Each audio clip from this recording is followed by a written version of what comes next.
ఇక లిస్ట్ లో number 1 rhythm of the life. ఈ సినిమా ఫిబ్రవరి 1న రిలీజ్ అయింది. ఈ పోస్టర్ చూస్తేనే మీకు క్లారిటీ వస్తుంది అనుకుంటా ఇదొక కళాఖండమని. ఇక నెంబర్ 2 పట్టుదల.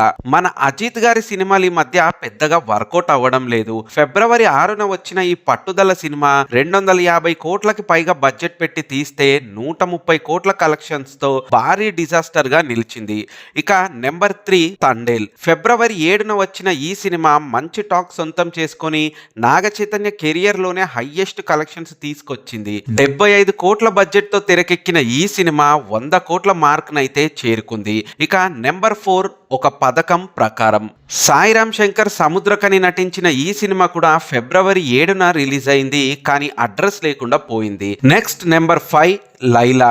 ఫిబ్రవరి 14 వచ్చిన ఈ సినిమా 18 కోట్ల బడ్జెట్ పెడితే 4 కోట్లు కలెక్ట్ చేసి భారీ డిజాస్టర్ గా నిలిచింది.